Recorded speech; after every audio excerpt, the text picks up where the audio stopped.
Honourable Leader of the Opposition. What he's doing, Mr. Speaker, is looking them in the eye and saying no after they've said yes to just about everybody else. Yes to Omar Khadr. Yes to somebody running a minister's Twitter account, $100,000. Yes to his pals when they want to take a vacation in the Caribbean. They're saying yes to everybody, but they're telling those who gave their country all they have that they're asking for too much. That is shameful. The Conservatives will hold them to account for that every time. Right Honourable Prime Minister. I will take no lessons from the members opposite on dealing with veterans. For 10 years, that party wrapped themselves in the flag every chance they got.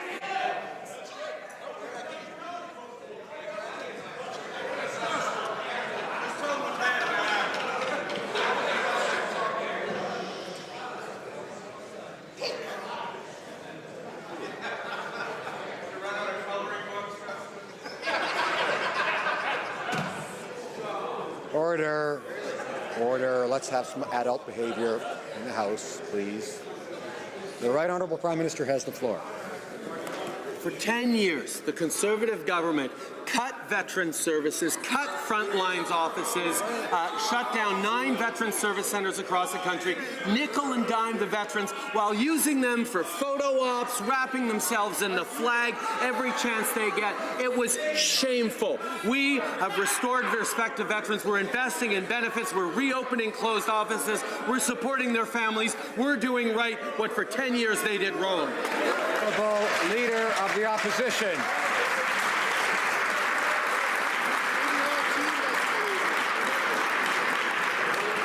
That is so patently false, Mr. Speaker. It was this government that increased support for veterans by 35%. It was our last veterans minister that ended the court process and started settlement proceedings. That this Prime Minister promised during an election campaign that they would never have to go back to court.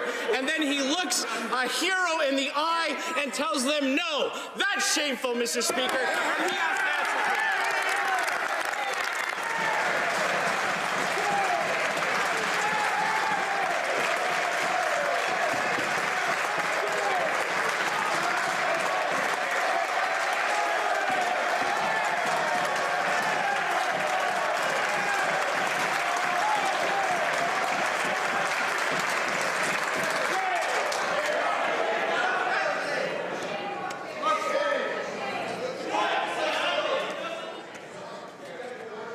Order.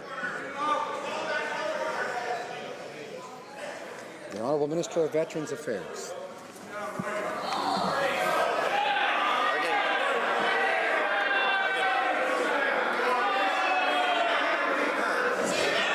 I'm getting the impression some members would like their side to have fewer questions. And that could be arranged. So I would ask members to cooperate and pay attention to the rule against interrupting. The Honourable Minister of Veterans Affairs has the floor. I can tell this House, Mr. Speaker, as a Newfoundlander, I've seen a lot of fog. But the pea soup fog of amnesia over on that side of the House is so thick. Let me remind that side of the House of their records for our veterans in 10 years. Let me remind them how they balanced their budgets on the backs of our veterans. How they closed offices, how they cut budgets, how they cut frontline staff. Let me tell you, we have developed a pension for life that does right by our veterans.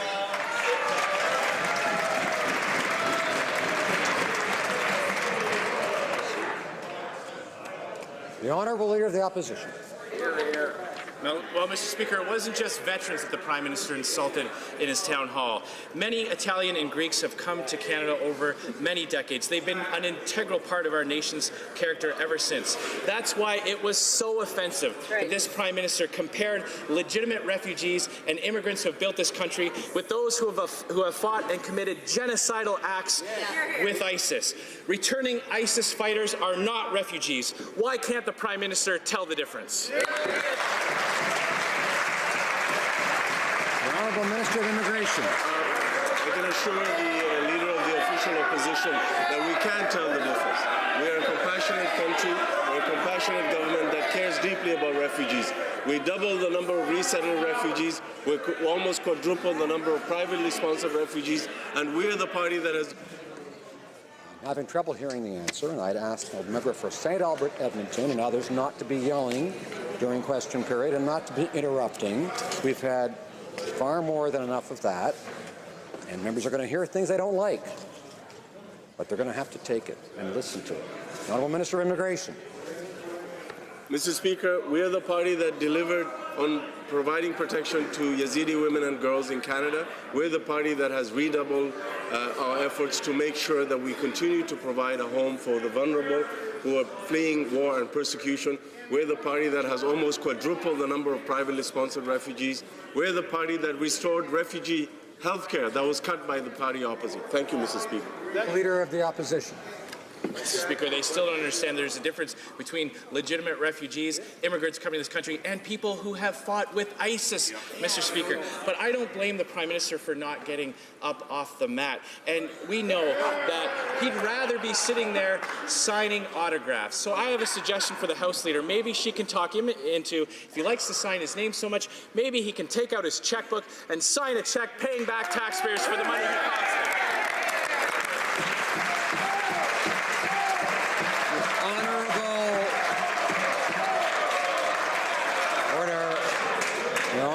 Government House Leader. Mr. Speaker, it's an interesting day because today we are debating the opposition's motion. The leader of the official opposition is this place. He knows that it's question period, yet we do not hear questions rather than we hear statements from the member. If the member would like to hear a statement, I would like to remind Canadians that when it comes to the Prime Minister, whenever and wherever he travels, there are costs affiliated with his security. We respect the work of our security agencies. We will take their recommendations. Thank you, Mr. Speaker. L'honorable député.